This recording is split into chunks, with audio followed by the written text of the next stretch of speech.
الحمد لله رب العالمين والعاقبة للمتقين والصلاة والسلام على سيدنا وسيد الأنبياء والمرسلين وعلى آله وأصحابه وإترته أجمعين أما بعد فأعوذ بالله من الشيطان الرجيم بسم الله الرحمن الرحيم کل نفس ذائقۃ الموت صدق اللہ العظیم۔ غوث اعظم بمن بے سر و سامہ مددے، قبلہ دین مددے، کعبہ ایمان مددے، بگرداب بلا افتادہ کشتی مدد کن یا معین الدین چشتی۔ پڑھی الصلاۃ والسلام علیک یا رسول اللہ، الصلاۃ والسلام علیک یا نبی اللہ، الصلاۃ والسلام علیک یا حبیب اللہ، وعلی آلک واصحابک یا نور اللہ، صلی اللہ تعالی علیہ وسلم۔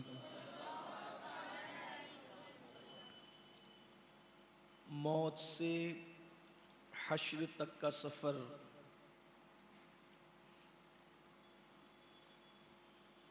اس سلسلے میں غالباً یہ چوتھی ہماری نشست ہے، اور گزشتہ ہفتے جو گفتگو ہوئی تھی اسی سے متعلق اس کو آگے بڑھاتے ہوئے آج گفتگو کی جائے گی۔ جب موت آنے والی ہوتی ہے تو فرشتوں کو اس کی اطلاع کر دی جاتی ہے۔ سب سے پہلے ایک فرشتہ ہے جس کو حافظ کہتے ہیں۔ یہ وہ فرشتہ ہے جو لوگوں کا رزق لے کر اترتا ہے۔ تو پہلے اس کو پتہ چلتا ہے کہ انسان مرنے والا ہے۔ اس کی وجہ یہ ہے کہ انسان کا رزق اترنا ہی بند ہو جاتا ہے۔ تو جب اس کا رزق اترنا بند ہو جاتا ہے تو اس کو اطلاع مل جاتی ہے کہ اب اس کا معاملہ ختم ہو گیا۔ حالانکہ یہ بھی روایت میں آیا ہے کہ ایک درخت ہے اور اس درخت پر جتنے انسان ہیں کائنات کے، اس کے ہر پتے پر انسان کا نام لکھا ہوا ہے۔ جب آدمی بیمار پڑتا ہے تو وہ پیلا ہو جاتا ہے، اور جب مرنے والا ہوتا ہے تو وہ سوکھ کر ٹوٹ کر گر جاتا ہے۔ اس پر بھی فرشتوں کو پتہ چل جاتا ہے کہ کون دنیا سے جانے والا ہے۔ پھر اللہ کی طرف سے جو اس سے متعلق عملہ ہے فرشتوں کا، جو ان کی ڈیوٹی ہے، کیونکہ فرشتوں کی الگ الگ ڈیوٹی ہے۔ جو موت دینے والے فرشتے ہیں، اصل تو موت اللہ کے حکم سے دی جاتی ہے۔ روح نکالتے ہیں حضرت عزرائیل علیہ السلام، اور ان کے ساتھ فرشتوں کی بہت بڑی تعداد ہے، اور جیسا انسان ہوتا ہے اس کے مطابق فرشتوں کی تعداد زمین پر اترتی ہے۔ اگر ایک عام مسلمان ہے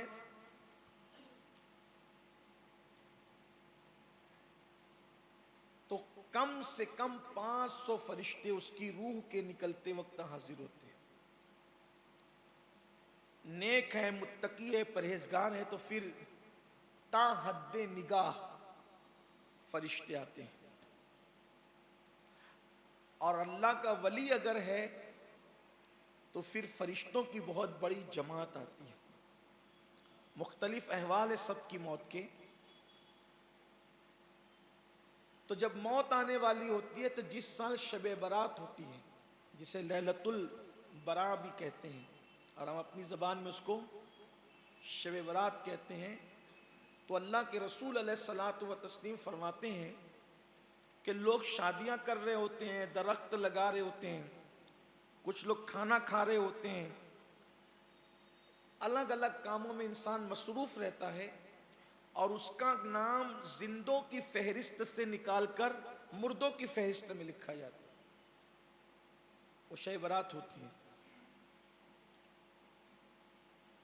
کتنے لوگوں کی روح اس سال قبض ہونے والی ہے، ان سب کے نام، یعنی 15 شعبان سے لے کر 14 شعبان تک پورے سال میں کتنے لوگ مرنے والے ہیں.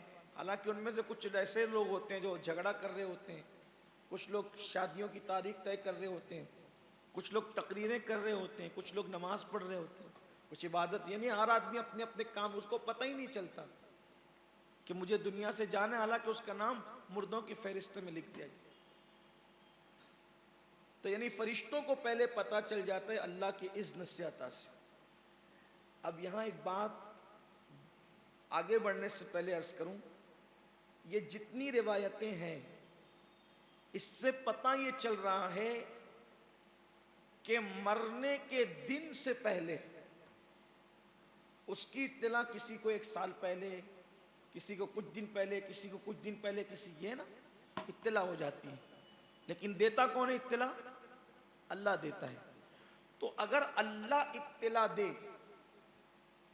تو نبی سے کم درجہ فرشتوں کا ہے، تو ان کو پتہ چل جائے کہ کون کہاں مرے گا،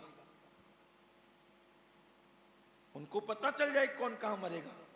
تو رسول اللہ کے لیے یہ بات سورہ لقمان کی پیش کرنا کہ اللہ فرماتا ہے کون کہاں مرے گا کسی کو خبر نہیں، تو حضور کو بھی خبر نہیں.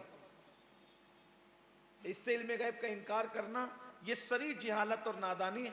ہمارا عقیدہ یہ ہے کہ سورہ لقمان کی آیتیں بالکل صحیح ہے، اور صرف سورہ لقمان کی نہیں بلکہ قرآن کا ایک ایک حرف صحیح ہے، لیکن اس کو سمجھنے سمجھانے میں چٹنگ ہو رہی ہے. ہمارا عقیدہ یہ ہے کہ یہ جو 5 علوم خمسہ جس کا تذکرہ بار بار کیا جاتا ہے کہ یہ خبر نہیں، یہ خبر نہیں، تو اللہ اگر نہ بتائے تو پھر کسی کو خبر نہیں، اور اگر اللہ بتا دے تو پھر فرشتوں کو بھی خبر ہے، مرنے والوں کو بھی خبر ہے. اگر اللہ بتا دے. آپ کو بتاؤں، آپ تحقیق کرنا جب انسان مرنے والا ہوتا ہے تو مرنے سے کچھ دیر پہلے اس کے سر کی جوئیں ختم ہو جاتی ہیں. آپ معلوم کیجئے، سروں میں جو جوئیں ہوتی ہیں نا اس کو کاٹ رہی ہوتی، وہ ختم ہو جائے گی، نہیں رہتی. آپ معلوم کریں بزرگوں سے جن کو تجربات ہے، تو وہ جو بھاگ گئی ہے وقت سے پہلے، کسی ان کو خبر دی تبھی تو بھاگی. تو قدرت جب جانوروں کو سجھا دیتی ہے قدرت، جب طوفان آنے والا ہوتا ہے، تو یہ تو سائنس کہہ رہی، لوگ تو سائنس کو مانتے ہیں نا، اگرچہ قرآن و سنت کا کہیں نہ کہیں انکار کر رہے ہیں، لیکن جب سونامی آنے والی تھی تو اس وقت تو کتے پرندے وغیرہ جو ہے وہ ان علاقوں کو چھوڑ کر کے بھاگ رہے تھے. پرندوں کو بھی ایسا ہوا، جو کامیاب نہیں ہو سکے وہاں سے قبل از وقت ہٹنے میں گئے. قدرت کا ایک نظام ہے.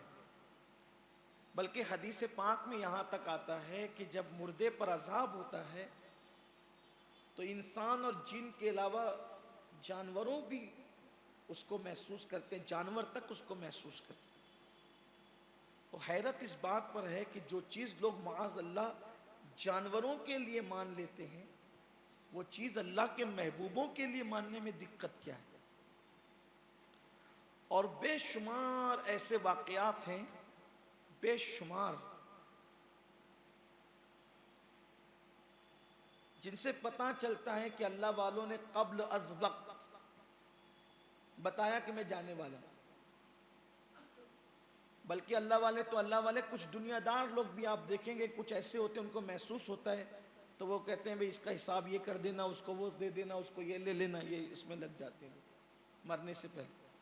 میں آپ کو 2-3 مثال دیتا ہوں اللہ والوں کی، دنیا داروں کی تو کیا دینا۔ جس وقت حضرت شمس الدین ترک پانی پتی رحمت اللہ علیہ کو صابر پاک نے رخصت کیا خلافت دے کر، تو فرمایا کہ تمہاری اور میری یہ آخری ملاقات، اب اس کے بعد ملاقات نہیں ہوگی، میرا انتقال ہو جائے گا، میں دنیا سے چلا جاؤں گا۔ کہا حضرت پتہ کیسے چلے گا کہ آپ کا انتقال ہو گیا؟ فیس بک واٹس ایپ وغیرہ کا کوئی دور تو تھا نہیں نا کہ ادھر کوئی مرا ادھر پتہ چل گیا، نہیں بھی مرا تو پتہ چل گیا۔ کچھ لوگوں کا یہ بھی حال ہے، بیچارے کچھ ایسے ہیں کہ چاہتے ہیں کہ وقت سے اللہ مارے اس سے پہلے یہ مار دینا چاہتے ہیں، لیکن اللہ جسے نہ مارنا چاہے اسے آپ واٹس ایپ پہ مار سکتے ہیں، فیس بک پہ مار، حقیقت میں نہیں مار سکتے۔ ہماری جماعت کے کئی مشہور مقرروں کو سال میں 2-3 مرتبہ تو لوگ مار ہی ڈالتے ہیں واٹس ایپ۔ میری تک 2-3 مرتبہ لوگوں نے قرآن خوانیاں کروا دی۔ ابھی اسی سال مدینہ منورہ میں تھا، لوگوں کے میسیجز آنے شروع، آپ خیریت تو ہیں؟ میں نے کہا مدینہ منورہ میں اتنی خیریت تو کوئی نہیں پوچھتا، انڈیا پوچھوں کہ یہ لوگ تو خیریت سے ہیں، تو پتہ چلا کہ گجرات کے کسی علاقے میں مسجدوں سے اعلانات ہوئے کہ بھئی اصالہ ثواب کی محفل ہے، انتقال ہو گیا۔ میں نے کہا ہوتا تو اچھا ہی ہوتا، اس لیے کہ مدینے کی زمین کس کے نصیب میں۔ اسی طرح قاری رضی اللہ صاحب علیہ رحمہ اور دیگر لوگوں، غلام محی الدین سبحانی وغیرہ، ان کے انتقال سے پہلے لوگوں نے کئی بار ان کو مارا، حد کرتے ہیں لوگ۔ لیکن یاد رکھیے ہم کسی کی موت چاہیں تو اسے موت نہیں آتی۔ بہرحال میں نے تو ایسی موت کا ذکر چل رہا ہے، آپ زیادہ ڈر نہ جائیں، تو میں نے ایسی تفریح تباہ کے لیے جو ہے وہ بات کہہ دی۔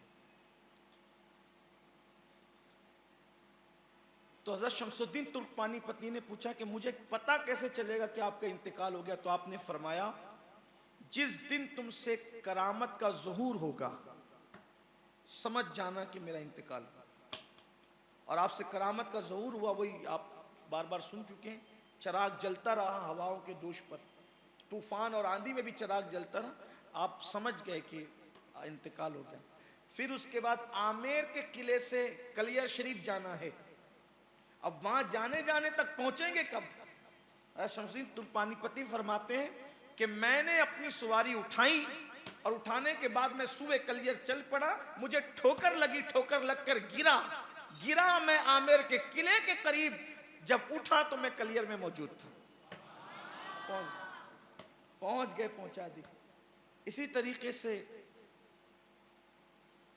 حضرت حبیب گوری رضی اللہ تعالی، آپ نے فرمایا کہ میرا انتقال ہو جائے، اور پھر وہ سارا کچھ آپ سن چکے ہیں کہ 12 سال تک آپ کا جنازہ لے کر چلتے رہے، کرناٹک میں آپ کا مزار مقدس موجود ہے۔ اسی طریقے سے حضرت مخدوم بہار علامہ شرف الدین یحییٰ منیری رضی اللہ تعالیٰ عنہ، آپ نے فرمایا ایک مخدوم جاتا ہے دوسرا مخدوم آتا ہے، اور میری نماز جنازہ وہی پڑھائے گا جو وہ مخدوم آتا ہے وہ پڑھائے گا۔ اس سے مراد ہمارے مخدوم، ہمارے مرشد سرکار سیدی مخدوم اشرف جہانگیر سمنانی رضی اللہ تعالیٰ۔ بے شمار کئی واقعات اس کے ہیں۔ خود سیدنا ابو بکر صدیق رضی اللہ تعالیٰ نے فرمایا کہ میں دنیا سے جا رہا ہوں، جب میرا انتقال ہو جائے تو میرا جنازہ لے کر رسول اللہ کی چوکھٹ پر جانا اور سرکار سے کہنا جو ساری زندگی ساتھ رہا وہ قبر میں بھی قدموں میں سونا چاہتا ہے، اگر حضور اجازت دیں۔ جملے تو دیکھیں، باطل کے نشیمن پر بجلیاں کیسے گرانے والے جملے، اگر اللہ کے رسول اجازت دیں تو مجھے حضور کے قدموں میں دفن کر دینا، ورنہ مسلمانوں کے قبرستان بقیع میں دفن کر دینا۔ اس کا مطلب صدیق کا یہ عقیدہ تھا کہ حضور اب بھی اجازت دے سکتے ہیں، اور پھر بعد وصال بھی صدیق نے مانگا، کیا مانگا؟ حضور کے قدموں میں آرام مانگا۔ اچھا کوئی کہہ نہیں رہا ہے کہ آپ انتقال کر رہے ہیں، دنیا سے جا رہے ہیں، یہ کیا کہہ رہے ہیں آپ؟ حضور کے وصال کو تو 2.5 سال ہو چکے، حضور کیا اجازت دیں گے؟ لیکن وہ سارے عقیدہ رکھنے والے وہی تھے جو محبوب کے نام پہ مر جائے جب وہ زندہ ہیں تو محبوب کیوں زندہ نہیں قبر انور؟ کچھ لوگ تو اتنے جری ہو گئے، کہتے ہیں کہ اگر حضور زندہ ہے تو کیا صحابہ نے حضور کو زندہ دفن کر دیا قبر میں؟ ہم کہتے ہیں تو پھر قرآن کہتا ہے وَلَا تَقُولُ لِمَنْ يُقْتَلُ فِي سَبِيلِ اللَّهِ أَمْوَاتٌ بَلْ أَحْيَاءٌ وَلَكِنْ لَا تَشْعُرُونَ۔ شہید زندہ، یہ تو قرآن کہہ رہا ہے، تو کیا شہیدوں کو زندہ دفن کر دیا گیا قرآن میں؟ جو جواب آپ کا ہوگا وہی جواب ہمارا کیوں؟ کیا شہیدوں کو زندہ دفن کیا جاتا ہے؟ قرآن معاذ اللہ جو ہے وہ قرآن کی بات پہ کوئی شک کیا جاتا ہے؟ جب قرآن نے کہہ دیا کہ بل احیا، وہ زندہ ہیں، تمہیں شعور نہیں، تو شہید کہتے ہیں کس کو ہیں؟ نام مصطفیٰ پہ مر جانے والے کو شہید کہتے ہیں۔ جو ان کے نام پہ مر گیا وہ زندہ ہیں، تو نام والے کی شان کیا ہوگی؟ اور بلکہ بے شمار واقعات ہیں کہ بعد وصال حضور علیہ السلام کو ظاہری طور پر لوگوں نے عالم بیداری میں دیکھا، دیکھنے والوں نے دیکھا، جن کا نصیب ہی پھوٹا ہوا ہے ان کو کیا؟ بلکہ کچھ لوگ تو ایسے بھی ہیں کہ حضور کی حیات پاک پر مناظرے کرتے رہے۔ تھوڑا سا وہ لوگ کافی ایک طبقہ ان کا اب اپنے آپ کو کچھ نرمی کی طرف لے جا رہے شدت سے، اور ویسے بھی وہ محفلوں کو دیکھ کر کے گفتگو بدلتے رہتے ہیں۔ تو ایک گفتگو میں لکھا بھی ان کی کتاب، ان کے ایک شیخ صاحب مسجد نبوی میں بقول ان کے درس دیتے تھے، حیات النبی پر کسی سے مناظرہ ہو گیا، کسی بدعقیدہ سے، تو اس نے کہا حضور زندہ ہیں، تو انہوں نے کہا کہ بالکل زندہ ہیں، اگر آپ چاہیں تو میں دکھا سکتا ہوں۔ انہوں نے کہا ہمارا تو عقیدہ ہی ہے کہ زندہ ہیں، لیکن بہرحال دوسروں کے یہاں بھی کہیں نہ کہیں یہ چیزیں ہیں، اور حضور زندہ ہیں الحمدللہ۔ ہمارے پاس تو کئی دلیلیں ہیں، سیاح کی بھی روایت ہے، ان اللہ تعالی حرم علی الارض ان تاکل اجساد الانبیاء فنبی اللہ حی یرزق، کہ اللہ نے زمین پر حرام کر، بے شک اللہ نے زمین پہ حرام کر دیا کہ وہ انبیاء کے جسموں کو کھائیں، اللہ کا نبی زندہ ہے اور اس کو روزی دی جاتی ہے۔ روزی صرف کھانے کو نہیں کہتے، اگر عربی زبان میں آپ روزی کی طرف جائیں تو پتہ چلے کتنی وسعت ہے اس کے اندر، روزی کے اندر۔ عربی زبان روزی کا اطلاق ضرورت کی ہر چیز پر آتا ہے، اس لیے امام نے بھی اس کو تذکرہ کیا ہے کہ میری روزی مجھ کو نہیں، ان کے صاحبزادے نے کہا ہے، امام نے یہ کہا ہے کاٹا میرے جگر سے غم روزگار کا، یوں کھینچ لیجئے کہ جگر کو خبر نہ۔ تو انبیاء اپنی قبور میں زندہ ہیں، بات دور نہ نکلے۔ عرض یہ کر رہا تھا کہ صدیق اکبر نے کہا کہ اجازت لینا، اور پھر وصال کے بعد اجازت لی گئی، اور لی گئی تو 2 روایتیں ملتی ہیں۔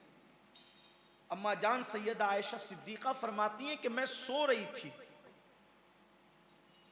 اجازت لینے والوں نے اجازت لی، میں سو رہی تھی، میں نے خواب میں دیکھا، یعنی مجھ پر اونگ کی جب نیند کی جو کیفیت تھی، میں نے خواب میں دیکھا کہ قبر انور سے آواز آ رہی ہے یوصل حبیب الی الحبیب، محب کو محبوب سے ملا دیا جائے۔ لیکن جب میری آنکھ کھلی تو میں نے کہا کہ میں نے یہ سنا، تو جو لوگ بیدار تھے انہوں نے کہا کہ آپ نے خواب میں سنا، ہم نے عالم بیداری میں اس کو سنا۔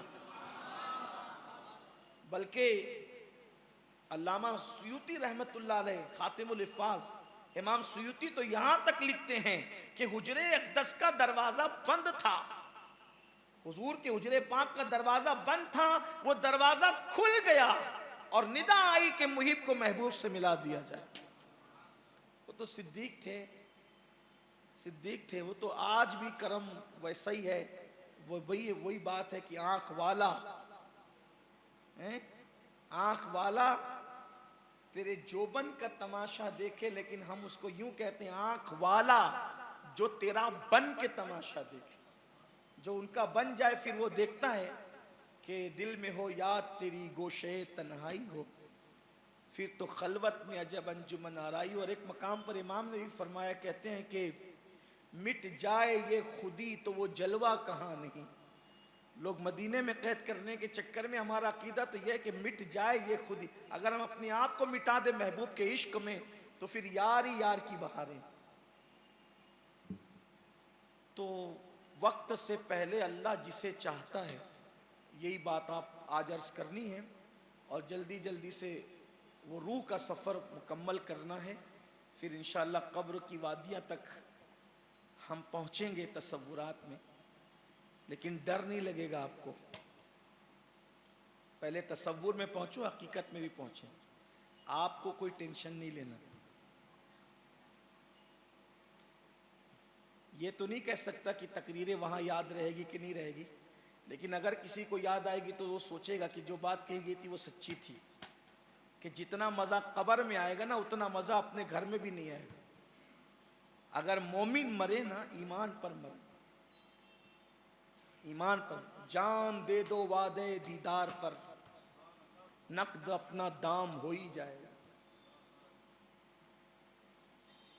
دیدار ہونا ہے وہاں، اپنے خوبصورت کمروں میں، جو تمہاری شادیوں کے موقع پہ کمرے سجائے تھے نا، اس میں اتنا مزہ نہیں آیا ہوگا سکون اور اطمینان اور کیف و سرور کا، جو انشاءاللہ قبر کی پہلی رات میں مومن کو آتا ہے۔ شرط ہے کہ کوئی مومن ہو، شرط ہے کہ ان کا وفادار ہو۔ ابھی آپ حدیث میں، اپنی طرف سے نہیں، میں بزرگوں کے اقوال اور احادیث پیش کروں گا، تو اس کو چلتے ہیں اس طرف۔ تو پہلے اطلاع دے دی جاتی، اور کچھ ایسے ہیں کہ جن کو اطلاع نہیں، جس کو اللہ اطلاع نہ دے تو پھر کوئی اطلاع اس کو کچھ نہیں پتہ کر سکتا۔ فرشتوں کو معلوم ہوتا ہے۔ نارمل موت یعنی عام ایک آدمی جو عام مسلمان مرتا ہے تو کم سے کم 500 فرشتوں کا تذکرہ روایتوں میں آیا کہ 500 فرشتے آتے ہیں، اور اگر نیک ہو پرہیزگار ہو تو حد نگاہ تک۔ اچھا، جو عام مسلمان مرتا ہے اس کے لیے بھی جو فرشتے آتے ہیں، ہم جو کفن دیتے ہیں، یہ کفن ہم بعد میں دیتے ہیں، فرشتے اس کے لیے بھی جنت کا کفن لاتے ہیں، عام مسلمان کے لیے۔ یہ بات یاد رکھنا، عام مسلمان کے لیے فرشتے جنت کا کفن لاتے ہیں، اور خوشبو بھی جنت کی لاتے ہیں۔ یہ کوئی چھوڑ پکڑ ہوا میں گرا والی باتیں نہیں، یہ حقائق ہیں جو 1400 سال سے ایک تسلسل کے ساتھ بزرگوں نے بیان کی۔ اگرچہ اس کی جو روایتیں پیش کی جا رہی سند پر کسی کو کلام ہو سکتا ہے، لیکن کہیں نہ کہیں یہ بیان موجود ہے، روایتوں کے اندر اس کا تذکرہ موجود ہے۔ تو عام مسلمان 500 فرشتوں کی تعداد ہوتی ہے، اور اگر نیک مومن پرہیزگار ہے تا حد نگاہ فرشتے ہوتے ہیں، اور وہ قطار لگا کر کے کھڑے ہوتے ہیں۔ اور پھر حدیث پاک میں آتا ہے کہ وہ جنتی کفن، جنتی خوشبو جب وہ لے کر کے آتے ہیں، اور روح نیک ہوتی ہے، پرہیزگار ہوتی ہے، مومن کی روح ہوتی ہے، تو وہ آپس میں سبقت کرتے ہیں۔ حالانکہ روایت میں تو جھگڑے کے الفاظ بھی ملتے ہیں کہ وہ ایک دوسرے سے لڑتے ہیں۔ لڑنے سے مراد یہاں اپنا لڑنا مت لینا جیسے آپ لوگ ہم لڑتے ہیں، وہ والا لڑنا نہیں، سبقت کرنا، کہ وہ کہتے ہیں میں روح اس کی لوں گا، میں روح لوں۔ میں جب یہ حدیث پر پہنچتا ہوں کہ وہ آپس میں سبقت کرتے ہیں، کیونکہ روح نکالتا کون ہے؟ حضرت ملک الموت نکالتے ہیں، اسرائیل علیہ السلام نکالتے ہیں، اور وہ روح نکال کر کے فرشتوں کو دیتے ہیں۔ تو ہر فرشتہ آگے بڑھتا ہے، مجھے دو مجھے دو مجھے دو۔ تو ایک تصور آیا کہ جیسے بچہ پیدا ہوتا ہے، اور پیدا ہونے کے بعد نانی کھڑی ہے، دادی کھڑی ہے، پھپھی کھڑی ہے نا، بڑی اماں کھڑی ہے، چچی کھڑی ہے، ہر ایک کی خواہش کیا ہوتی ہے کہ پہلے یہ بچہ میری گود میں ہے، ملانے کے لیے، صرف سمجھانے کے لیے، بلا تمثیل۔ جب وہ حضور کا غلام دنیا سے جاتا ہے، ہزاروں فرشتے ہوتے ہیں، مجھے دو مجھے دو مجھے دو۔ اللہ کے رسول علیہ السلام فرماتے ہیں گھڑی بھر بھی وہ روح حضرت ملک الموت کے ہاتھ میں رہنے نہیں دیتے، وہ کہتے ہمیں دو ہمیں دو، اور پھر اس کو جنت کی خوشبو لگاتے، جنت کی خوشبو میں بساتے ہیں۔ بس اتنا یاد رکھنا، مومن مرو، ولا تموتن الا وانتم مسلمون، اس حالت میں مرو کہ تمہارا ایمان سلامت ہو. بس اللہ ہمارا ایمان سلامت رکھے. مومن مرو، مرنے کا بھی مزہ ہے. اللہ فرماتا ہے ہر ایک کو موت کا مزہ، ہر نفس کو موت کا مزہ چکھنا ہے. بھئی مزے میں تو پھر مزہ ہی آتا ہے. آپ کہیں گے کہ مزہ چکھنا ہے تو پھر آپ کہتے ہیں مزے میں مزہ آتا ہے، پھر کافروں کا بھی تو تذکرہ ہے. میں کہا ان کو بھی تو مزہ آتا ہے. یہی تو قرآن کا اعجاز ہے، قرآن کا معجزہ یہی ہے. قرآن بات کہتا ہے، کوئی سمجھنے والا چاہیے. مزہ تو دونوں چیز میں آتا ہے. نہیں آپ جانتے؟ آپ کو روح افزا کا شربت پلایا تو گرمی میں ایک دم مئی کی کڑاکڑ گرمی تھی، 4 گھنٹے ادھر ادھر دھوپ میں پھر کر کے آئے، ٹھنڈا ٹھنڈا روح افزا کا شربت پیا، گلاس ٹیکتے ٹیکتے کا مزہ آ گیا. بولو مزہ آیا کہ نہیں؟ مزہ آ گیا. ٹھیک ہے نا. ایک شاگرد کو استاد پڑھا رہے تھے، سبق یاد نہیں کیا، استاد نے اٹھایا ڈنڈا اور پیٹا. جب پیٹا تو دوستوں نے پوچھا کیسا مزہ آیا؟ ہوتا ہے کہ نہیں ہوتا ہے؟ حالانکہ مارنا نہیں چاہیے بچوں، اسلام اس کی اجازت نہیں دیتا. جو مارتے ہیں وہ ظالم ہے وہ، اور جو عالم ہوتا ہے وہ ظالم نہیں ہوتا. اس لیے کہ علم کی پہچان حلم سے ہے. علم کس کے پاس کتنا ہے اگر یہ دیکھنا ہے تو اس کا حلم دیکھو، جتنا حلم ہوگا اتنا ہی علم ہوگا، ورنہ پھر باقی سب اپنی جگہ ہے. دیکھو عالم ما کانا وما یکون، جتنا علم اللہ نے ان کے پاس دیا تھا کسی کو نہیں دیا تھا. کیوں؟ کیونکہ سب سے زیادہ عالم وہ ہیں، سب سے بڑے عالم وہ ہیں، سب سے زیادہ علم والے وہ ہیں، اسی لیے سب سے زیادہ علم والے بھی وہی ہیں. علم تو سینے میں چھپا رہتا ہے، پتا کیسے چلے کہ کتنی سطر یاد ہے؟ سطر کا نام علم نہیں ہے، علم تو جاننے کا نام ہے. اس پیٹی میں بند کتنا ہے وہ آپ کے علم سے ہوتا ہے. ایک مرتبہ ایک یہودی آیا، قرضہ دیا تھا حضور کو. یہودی آیا اور آنے کے بعد کہا میرا قرضہ دو، تو حضور نے فرمایا مدت تو جو بھی تھی وہ باقی ہے. تو اس نے کیا کہا؟ معاذ اللہ، نقل کفر نہ باش. اس نے کہا تم عبد المطلب کی اولاد جھوٹ بولتے ہو. سید الصادقین کو کہا، لوگوں کو صداقت کی خیرات بانٹنے والے، کہ تم عبد المطلب کی اولاد جھوٹ بولنے لگے ہو. معاذ اللہ. صحابہ کی تلواریں نکل گئی، گستاخ، زبان روک. لیکن سید العالمین، سید المعلمین، عالم ما کانا وما یکن، اصحاب کو روک دیا. بات مجھ سے کرتا ہے، تکلیف تمہیں کیا ہے؟ چھوڑ دو اس کو، چھوڑو اس کو. اس نے قدم پکڑ کے کہا میں کوئی معمولی آدمی نہیں ہوں، یہودیوں کا عالم ہوں. نبی میں جتنی صفات تھی سب دیکھ لی تھی، لیکن ایک صفت حلم دیکھنا باقی تھی کہ جتنی ان کے ساتھ کوئی بدتمیزی کرے گا یہ اتنا اس کے ساتھ کرم کریں گے. سو وہ بھی دیکھ لیا، معاف کرے، کلمہ پڑھا کر اسلام میں داخل کرے. علم کی پہچان علم سے، ورنہ پھر آپ سطر ہی کرتے رہے.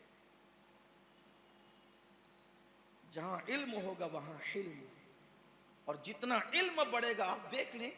پھر اس کی بہت سی مثالیں آتی ہیں، لیکن میرا عنوان نہ علم ہے نہ علم ہے. میں تو یہ عرض کر رہا تھا کہ کیسا مزہ آیا. دیکھو دونوں پہ مزہ کا ذکر آتا ہے کہ نہیں آتا ہے؟ کوئی کہتا ہے نا اب میں تجھے مزہ چکھاؤں گا، مطلب کیا؟ سزا دوں گا. تو کبھی کبھی سزا پر بھی مزے کے الفاظ بولتے ہیں، کبھی کبھی سزا پر بھی مزے کے الفاظ بولتے ہیں، اور کبھی کبھی لذت چکھنے پر بھی مزے کے. سمجھ میں؟ تو قرآن کہہ رہا ہے کل نفس ذائقۃ الموت، ہر نفس کو موت کا مزہ چکھنا ہے. تو عمل جیسے ہوں گے ویسی مزہ ہوگا. میں نے بتایا نا آپ کو کہ بعض تو وہ ہیں کہ جن کو قبر میں دیدار ہوتا ہے، اور بعض تو وہ ہیں کہ جن کو خود لینے آتے ہیں. بعض وہ ہیں جن کو حضور خود لینے آتے ہیں. روایتوں میں آتا ہے کہ جب 6 رجب کو سرکار غریب نواز کا وصال ہوا تو اہل اللہ نے رسول اللہ کو اجمیر مقدس کی گلیوں میں چلتے دیکھا، عالم کشف میں دیکھا، عالم رؤیا میں، جس حالت میں بھی دیکھا. ہمارے صوفیہ بیان کرتے ہیں، اور یہ بات تو ہمیں کسی کا خوف ہی نہیں ہے کہ ہمارا یہ عقیدہ ہے بس ہے. وہ جہاں جانا چاہے جا سکتے ہیں. ارے جب وہ خدا تک جا سکتے ہیں, لامکاں کی بلندیوں پہ جا سکتے ہیں, تو ان کا کہیں اور آنا جانا. تو اجمیر معلیٰ کی زمین پہ ان کو 6 رجب کو چلتے دیکھا تو کسی نے پوچھا, رویا میں پوچھا, کشف میں, حضور آپ یہاں؟ فرمایا معین الدین کو لینے آیا ہوں. کچھ ایسے بھی ہیں جن کو خود لینے آتے. اس کے بھی کئی واقعات. فضیل بن عیاض کے لیے, حضرت فضیل بن عیاض, ان کے لیے بھی ایک, ان کے وصال کے وقت بھی کسی کو خواب میں دکھایا تو کہا لینے آیا. بہتوں کو آتے ہیں, ان کے کرم کی بات ہے. خدا نے انہیں مالک کیا, مختار بنایا, جہاں چاہیں جائیں. روحانی طور پر تو, روحانیت کے اعتبار سے تو موجودگی ان کی ہے, حاضر و ناظر ہیں, لیکن جسمانی طور پر بھی جہاں چاہتے ہیں جاتے ہیں. بس میں تو یہی کہتا ہوں, اور میری تمنا بھی یہی ہے کہ اللہ ہمیں ایمان پہ رکھے اور ایمان پہ خاتمہ فرمائے. ایمان پہ مرو تو مزہ آ جائے, ایمان پہ مرو واقعی مزہ آ جائے. اللہ ایمان سلامت رکھے. دعا کرو, اپنی ہر دعا کا حصہ بنا لو, اللہ ایمان سلامت رکھے, ایمان سلامت. ہر دعا کا پہلے نمبر پر یہی کہ اللہ ایمان سلامت رکھے. جہاں جہاں قبولیت کا مقام ہو, ایمان سلام, ایمان کی سلامتی کے لیے دعا کرو. دیکھو سب مزہ ہی مزہ, انشاءاللہ مزہ مزہ. تو فرشتے روح نکال, حضرت ملک الموت روح نکالتے ہیں تو فرشتے اس کو, اس کی روح کو خوشبو لگاتے ہیں, جنت کی خوشبو. اور روح نکالنے سے پہلے فرشتے ایسی خوبصورت شکل میں آتے ہیں, اور حضرت ملک الموت بھی ایسی خوبصورت شکل میں آتے ہیں, اور اس سے باتیں کرتے ہیں. کیا کہتے ہیں؟ اے پاکیزہ روح, چل اس حالت میں کہ اللہ تجھ سے راضی ہے اور تو اللہ سے راضی, اور تو اس کے بندوں میں شامل ہو جا اور اس کی جنت میں داخل ہو جا. بعض روایات میں تو یہ آتا ہے کہ جب مومن مرتا ہے تو جنت کے نظارے اس کو دکھائے جاتے ہیں, تو وہ جنت کے نظارے دیکھ کر اس کی روح کودنے لگتی ہے, مچلنے لگتی ہے. بعض محدثین نے مچلنے کا تذکرہ, بعض نے کودنے کا تذکرہ, اور بعض نے وجدانی کیفیت کا تذکرہ کیا. سب دیکھ رہے پڑا ہوا ہے بندہ, اللہ والا بستر پہ پڑا ہے, لیکن روح حالت وجد میں ہے. روح پر ایک کیف طاری ہے کہ یار کے یہاں جانا ہے, یار کے یہاں جانا. حضرت بلال حبشی پوری زندگی نہیں مسکرائے حضور کے وصال کے بعد. جس دن وصال کا دن تھا, ان کی بیوی سرانے بیٹھ کے رو رہی تھی, ہائے غم ہائے غم. کا چپ رہے, کیا غم غم کی بات کرتی ہے. کہا کہ واہ خوشی واہ خوشی. یہ بھی کوئی خوشی ہے؟ دنیا سے جا رہے تو کہا کہ اب تک جس کے لیے تڑپ رہا تھا, بس اب یار کے ساتھ ہی رہنا ہے. پھر کیا کہہ رہے, یار کے ساتھ رہنا ہے. ان کا مزار بن رہا ہے ملک شام میں, حضور ہیں مدینہ منورہ میں, کہتے ہیں یار کے ساتھ رہنا. کیوں؟ لاشے کو مدینے میں کرے دفن فرشتے, مر جائے اگر ہند میں بیمار تمہارا.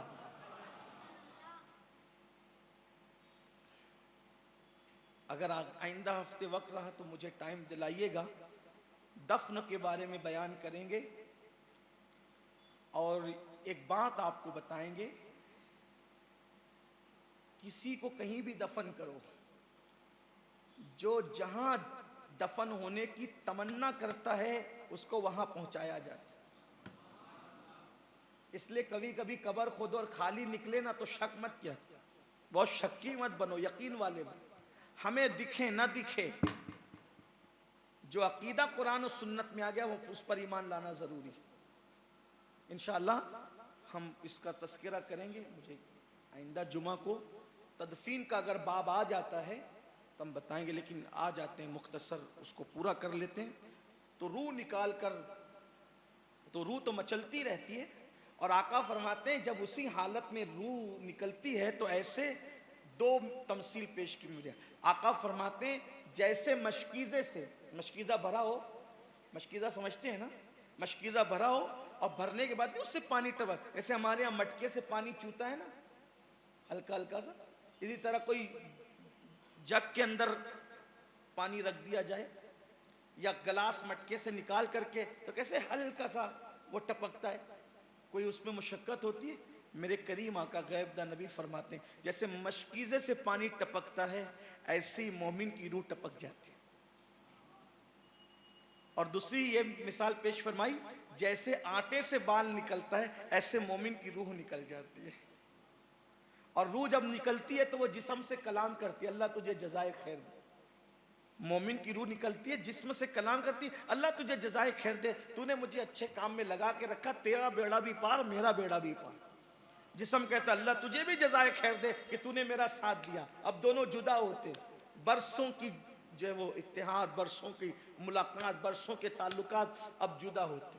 اب جو جدا ہوتے ہیں تو اب اس کو کفن میں لپیٹا جاتا ہے, کفن جنتی کفن میں, اور اس کو فرشتے لے جاتے ہیں آسمان کی طرف. اور وہ ہزاروں کی تعداد, جیسی روح بس یہی چیز, ہزاروں کی تعداد میں ہوتے ہیں. اور پہلے آسمان پہ جا کے دستک دیتے ہیں تو فرشتے پوچھتے ہیں کون, تو اس کا نام بتاتے ہیں فلاں بن فلاں کو لائے. خوشبو ہو رہی ہوتی جنت کی اور جنازہ جا رہا ہوتا, لائیں تو جنت کا دروازہ کھولا جاتا ہے. اب جو لینے آئے تھے, جو فرشتے لینے آئے تھے وہ پہلے آسمان پہ پہنچتے ہیں یہ روح لے کر کے, اور مشک وغیرہ لگا کر جنتی کفن میں سجا کر, تو دلہن کی طرح اس کو جب لے کر جاتے ہیں تو پہلے آسمان کے جو فرشتے اللہ جن کو چاہتے ہیں پھر وہ بھی ساتھ ہو جاتے, تعداد اور بڑھ جاتی. پھر دوسرے آسمان پہ جاتے ہیں, تیسرے آسمان پہ ایسی تعداد بڑھتے جاتی ہے حتیٰ کہ وہ خدا کی بارگاہ میں پہنچتے ہیں. مولا یہ امانت لائیں. ارشاد ہوتا ہے میرے بندے کے نام اعمال پر ہماری مہر لگا دو اور اس کو علیین میں رکھ دو اور اس کی روح واپس لے جاؤ. ابھی اس کی روح واپس جائے گی اور اس کی روح واپس جا کر کے کہا جاتا ہے واپس اس کے جسم میں ڈال دو ابھی, کیونکہ ابھی اس سے سوال جواب ہونا باقی. یعنی وہ پھر روح لوٹ کر آتی, روح پھر لوٹ کر کے آتی. اور پھر روح کے الگ الگ مقامات ہوتے ہیں اعمال کے اعتبار سے. بعضوں کی روحیں قبروں پر ہی رہتی ہیں, بعضوں کی روحیں مکۃ المکرمہ میں کعبے اور چاہے زمزم کے درمیان رہتی ہے مومنین کی, اور بعضوں کی روحیں آسمانوں میں ہوتی, اور بعضوں کی روحیں اعلیٰ علیین میں ہوتی, اور بعضوں کی روحیں جنت میں رہتی. لیکن ساری یہ روحیں کہیں بھی ہو اس کا تعلق جسم سے برابر جڑا رہتا ہے. یعنی ایسا نہیں ہوتا کہ جسم اب الگ ہو گیا روح الگ ہوگی, نہیں, روح نکلنے کے بعد بھی روح کا تعلق جسم سے قائم رہتا ہے, بالکل قائم رہتا ہے. اور وہ برابر اس پر جو سزا ہوتی ہے وہ بھی اس کو پتہ چلتی, جو جزا ہوتی ہے وہ بھی پتہ چلتی. یہ ایک رخ آپ نے دیکھ لیا. مختصر میں اب کافر کی موت بھی سن لیں تاکہ کفر سے بچو, شرک سے بچو, بدعات سے بچو, خرافات سے بچو, گناہوں سے بچو, گمراہی سے بچو. جب کافر مرتا ہے تو اس کے پاس بھی فرشتے آتے ہیں اور حضرت ملک الموت ایسی ڈراؤنی شکل بنا کر کے آتے ہیں کہ ان کے بال بال سے شعلے نکل رہے ہوتے ہیں, اور وہ جہنم کا گوزہ لے کر کے آتے ہیں, جہنم کے چمٹے لے کر کے آتے ہیں, اور روح نکالتے وقت اس کو اتنا مارتے ہیں کہ وہ مار کھاتے کھاتے بے ہوش ہو جاتے ہیں, اس کو ہوش نہیں رہتا. اور پھر اس کے ناخن سے روح کھینچتے ہیں تو اس کی کیفیت یہ ہوتی ہے کہ اگر اس کو کوئی اور عذاب نہ بھی دیا جائے تو یہی اس کے لیے بہت بدترین عذاب ثابت ہو. اور جب اس کی روح نکالنے لگتے ہیں تو کہتے ہیں اے خبیث روح, اے خبیث جان, نکل اور اس ٹھکانے کی طرف چل جسے جہنم کہتے ہیں, وہ تیرا بہت برا ٹھکانہ تھا. اسی لیے کفر سے بچو, شرک سے بچو. بہت سارے لوگ, بات ختم کرتے کرتے کہوں, آپ سوچیں گے کہ امین القادری آپ ہمیں تلقین کر رہے کفر شرک سے بچو.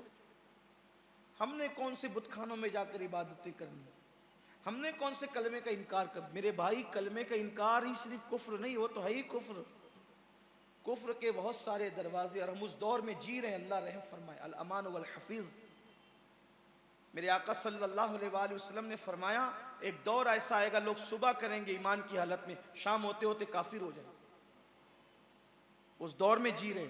وجہ علم حاصل نہیں کرتے، ان پڑھ رہتے ہیں، کیا ایمان ہے کیا کفر پتہ نہیں، ایسے ایسے جملے بک دیتے ہیں کہ جس سے ایمان کا طوطا اڑ جاتا ہے.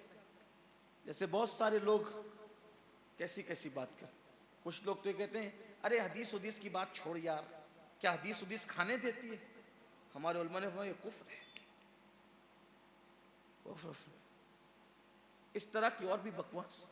بلکہ یہ جملے تو چلیں اب بند ہو گئے، اللہ کرے کوئی نہ کہے، کہتا بھی نہیں کوئی نہ کہے، لیکن گانے جو بہت خوبصورت نظر آتے ہیں نا لئے کے اعتبار سے، تخیل کے اعتبار سے اور مختلف اصناف کے اعتبار سے، تو اس میں ظالموں نے کفریہ کلمات بھر دی. اب تو کوئی گانا ایسا ہے ہی نہیں کہ جس کے کسی نہ کسی شعر کے اندر، کسی ایک شعر میں کفریہ کلمہ نہ ہو. سیریل ایسے نہیں جس میں کفریہ کلمات نہ ہو، فلمیں ایسی نہیں جس میں کفریہ کلمات نہ ہو. اب جو اس سے راضی رہ کر کے کہے گا یا سنے گا، شارح بخاری حضرت علامہ مفتی شریف الحق امجدی رحمۃ اللہ علیہ نے فرمایا کہ اگر کسی گانے میں کفریہ کلمہ موجود ہو اور وہ اس کفریہ کلمے کو راضی رہ کر کے سنے یا گائے، وہ کافر ہو جائے گا، اس کی بیوی اس کے نکاح سے نکل جائے گی. آپ غور فرمائیں. تو میرے بھائیوں، صرف یہی کفر نہیں ہے کہ آپ کلمے کا انکار کر دیں، یہ تو صریح کفر ہے. یہی کفر نہیں ہے کہ آپ بت پرستی کرنے لگے، یہ تو صریح کفر ہے. لیکن جس کی طرف لوگوں کی توجہ نہیں ہے کہ لوگ گانوں میں، سیریلوں میں، فلموں میں جو کفریہ کلمات دیکھتے ہیں، سنتے ہیں اور اس سے راضی رہتے ہیں، اور پھر کہتے ہیں حضرت ہم کو خبر نہیں تھی، ہمیں پتہ نہیں تھا. اور کیوں؟ کمپیوٹر کا علم سیکھنے کے لیے تجھے وقت ہے، ایمان اور کفر کا علم کیوں نہ سیکھا؟ کیوں نہیں سیکھا؟ ضروری تھا، فرض ہے. طلب العلم فریضۃ علی کل مسلم جو فرمایا، اتنا علم تو ہمارے پاس ہونا چاہیے کہ کیا ایمان اور کیا کفر ہے، نماز کیسے پڑھنی چاہیے یہ سیکھنا فرض ہے. کیا کہیں گے تو مسلمان رہیں گے، کیا کہیں گے تو کافر ہو جائیں گے، یہ فرق ہے. یہ سب چیزیں ہمیں سیکھنا ہوگی. تو ایمان پر خاتمے کی دعا کرو، کفریہ کلمات سے بچو. اگر کفریہ کلمات کے حوالے سے جو ہے وہ ہمارے علماء کی بہت ساری کتب موجود ہیں، اس کی طرف رجوع کریں، آپ دیکھیں، آپ کو پتہ چلے گا. اور حتی الامکان کچھ لوگ تو معاذ اللہ استغفر اللہ ہنسی مذاق میں دین کو لاتے ہیں. کوئی کہتا ہے کہ بھوک لگتی تو کہتے ہیں میری اتڑیا قل واللہ پڑھ رہی ہے. اس طرح کی باتیں لوگ کرتے ہیں. علماء سے جانو کہ کیا مطلب ہے اس کا. کچھ گانے تو ایسے ہیں کہ جس میں صاف طور پر یہ کوئی خدا کو ظالم کہہ رہا ہے، کوئی اپنے محبوب کو محبت کا خدا کہہ رہا ہے، کوئی حسن والوں کے ایسے بہانے کی بات کر رہا ہے کہ کہتا ہے کہ جب خدا ان کے بہانوں کو نہیں جانتا، مکروں کو نہیں جانتا، میں کیسے جانوں گا. اس طرح کی باتیں. وہ اشعار میرے ذہن و دماغ میں ہے، لیکن میں مسجد کے تقدس کی وجہ سے اس کو نقل نہیں کرتا. تو یہ سارے اشعار ہیں. کوئی تو معاذ اللہ خدا کو خود کے محبوب میرا اتنا خوبصورت ہے کہ جب اللہ خدا آسمان سے زمین پر دیکھے تو وہ خود سوچے کہ میرے محبوب کو کس نے بنایا. لا الہ الا اللہ. ایک نہیں کئی کفریات بھرے پڑے ہیں اس کے اندر. اور ہوٹلوں میں بج رہے گانے. یہ بڈھے جن کے پیر قبروں میں لٹکے ہوئے ہیں، میرے لیے قابل تعظیم ہے، لیکن مجھے صدمہ اس پر کہ ہوٹل پہ جا کر کے بیٹھیں گے تو بولتے ذرا پرانا گنوا لگا، اور اس میں کفریہ کلمات ہے. بیٹھے ہیں ٹانگ پہ ٹانگ رکھ کر کے، ایک چائے پی گھنٹوں بیٹھ گئے، بس یہی کہ پرانے گانے سننے. اس میں بھی خباثت موجود ہے، کفریہ کلمات اس میں بھی موجود ہیں. کچھ لوگوں کا تو معمول ہے کہ مخصوص ہوٹلیں ہو گئی ہیں، اور ان ہوٹلوں پہ وہ رات کو جاتے ہیں اور گھنٹہ 2 گھنٹہ بیٹھ کر کے جب تک گانے نہیں سنیں گے ان کا جی نہیں بھرے گا. کیوں بھائی؟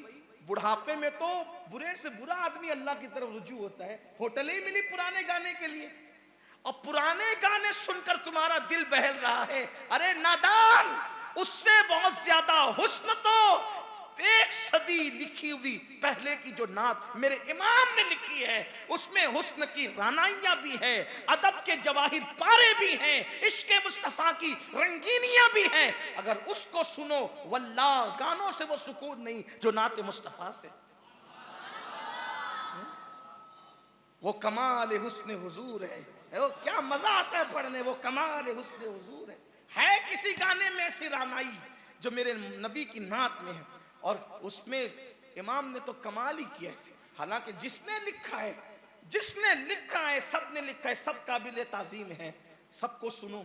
لیکن جب بریلی کے تاجدار کی بات آئے تو پھر الفاظ کا وہ حسن، اوزان کا وہ توازن، کیسے کہتے ہیں کہ زمین و زماں تمہارے لیے، مکین و مکان تمہارے لیے، چنین و چنا تمہارے لیے، بنے دو جہاں تمہارے لیے، دہن میں زباں تمہارے لیے، بدن میں ہے جہاں تمہارے لیے، ہم آئے یہاں تمہارے لیے، اٹھے بھی وہاں تمہارے لیے. کہتے ہیں جنا میں چمن، چمن میں سمن، سمن میں پھبن، پھبن میں دلہن، سزائے مہن پہ ایسے منن، یہ امن و اما تمہارے لیے.